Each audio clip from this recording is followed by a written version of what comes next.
ఆయన ఉన్న చోట అమ్మవారు తిరుగుతుండేది. ఆయన పడుకుంటే గడప మీద కూర్చునేది. అనేక పర్యాయాలు అమ్మవారితో హాస్యమాడి వ్యాసుణ్ణి పిలిచి చెప్తాననేవారు. ఆయన అలా రాసిన పుస్తకాలు ఉన్నాయి ఇప్పటికీ. పలికింది తల్లి. ఎలా అంటే లోపల ఉపాసన.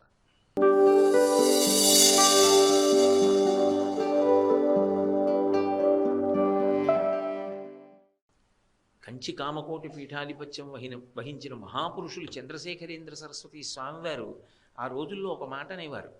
ఇక్కడ దాకా ఎందుకు వచ్చారు, కంచి దాకా, అక్కడ రాఘవనారాయణ శాస్త్రి గారు ఉన్నారుగా అంటూ ఉండేవారు. ఆయన ఉన్న చోట అమ్మవారు తిరుగుతుండేది. ఆయన పడుకుంటే గడప మీద కూర్చునేది. అనేక పర్యాయాలు అమ్మవారితో హాస్యమాడి వ్యాసుణ్ణి పిలిచి చెప్తాననేవారు. ఆయన అలా రాసిన పుస్తకాలు ఉన్నాయి ఇప్పటికీ. పలికింది తల్లి. ఎలా అంటే లోపల ఉపాసన. లోపలి ఉపాసన మరాళి మందగమన అని అనడానికి కారణం ఏమిటంటే రాజన్ మత్తమరాళ మందగమనాం అనడానికి కారణం హంస నడక కలిగినది అని. హంస అంటే నిజంగా పక్షి ఎక్కడుందండి అని అడిగారు అనుకోండి, కొన్ని పౌరాణిక పక్షులు అంటారు, చకోరము ఇటువంటివి. ఆ హంస ఎక్కడుంది అంటే ఇదిగోనండి ఇక్కడ ఉంది అని చూపించిన వాళ్ళు ఇప్పటివరకు ఎక్కడ కనపడలేదు. హంస అన్న మాటకు అర్థం ఏమిటంటే నిజానికి హకారము శివశక్తి, సకారము శక్తి. శక్తి అంటే అమ్మవారు, హకారము శివశక్తి. హకార సకారముల మధ్యలో బిందుస్వరూపం కలిసిందనుకోండి హంస, అది కదులుతూ ఉంటుంది. ఆ హంస ఎక్కడ కదులుతుందంటే షట్చక్రముల యందు కదులుతూ ఉంటుంది. అది యోగరహస్యం. సరే, అదే ఒక పరిస్థితిలో చెప్పినప్పుడు బిందునాద కళా విధానేన అన్న మాట వాడుతూ ఉంటారు దానికి. ఆ తల్లి కదులుతుంది. ఆమె ఆయా చక్రముల యందు కదిలినప్పుడు జీవుడు ఒక్కొక్క స్థితిని పొందుతూ ఉంటాడు. అది హంస. అందుకే మీరు చూడండి, ఈ హ ఈ స ఈ రెండింటినీ కలిపి అమ్మవారిని అయ్యవారిని సంయోగంగా ప్రతిపాదన చేస్తారు. అందుకే సూక్తం దగ్గరికి వచ్చేటప్పటికీ శ్రీ సూక్తం అంటే అమ్మవారి పరంగా ఉన్నది హిరణ్యవర్ణాం హరిణీం అని మొదలవుతుంది హకారంతో.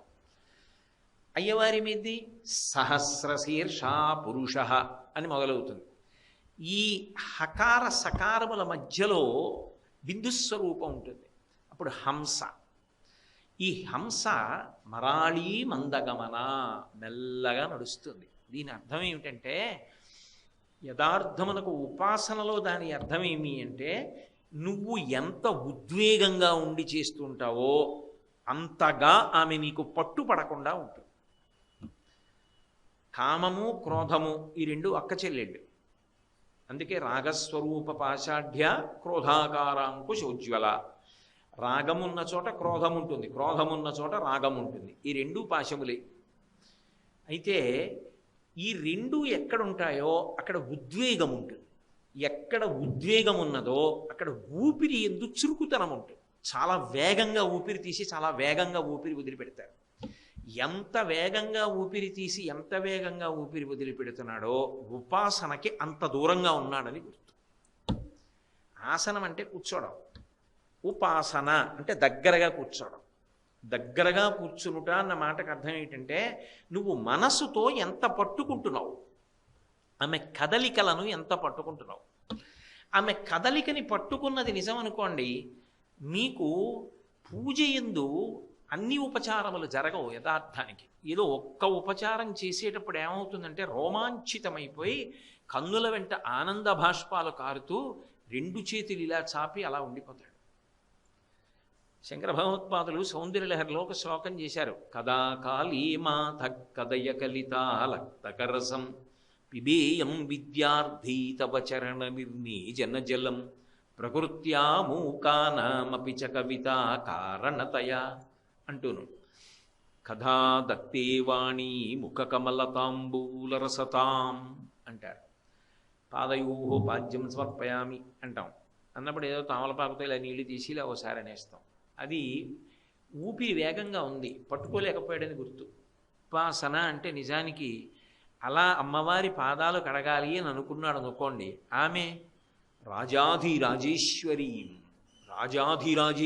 అయినటువంటి తల్లి కాబట్టి ఆవిడ నిజానికి రెండు పాదములు కింద పెట్టి కూర్చోదు.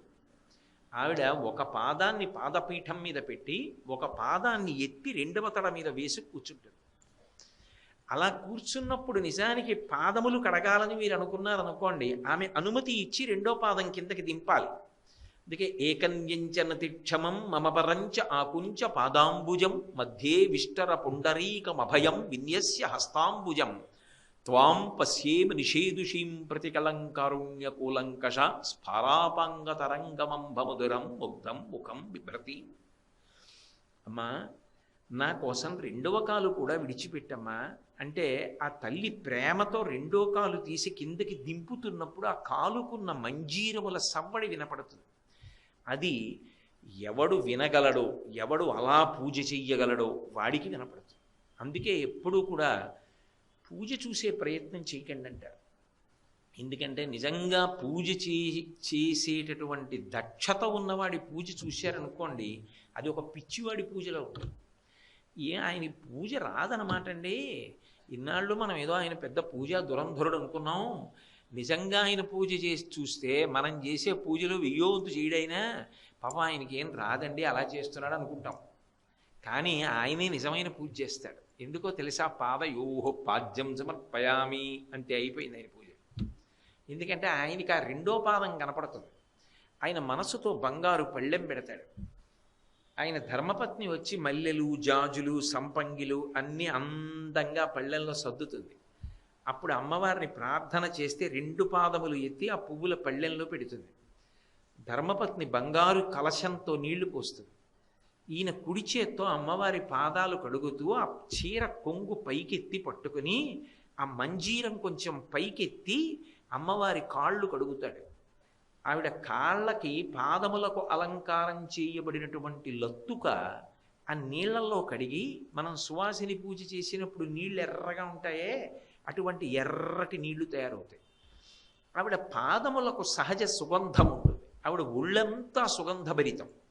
ఆ సహజ సుగంధభరితమైన పాదములను కడిగినప్పుడు ఆ లత్తుకతో కరిగినటువంటి ఎర్రటి నీళ్లున్నాయే అవి సరస్వతీదేవి తాంబూల చర్వణం చేసిన లాలాజనంతో సమానం.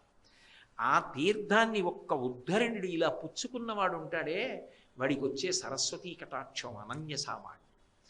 కదా కాళీమాత కథయ కలితాలక్తకరసం. ఎప్పుడమ్మా నేను అలా పుచ్చుకుంటాను అన్నారు శంకరుడు. కదా అని మొదలెట్టారు శ్లోకం.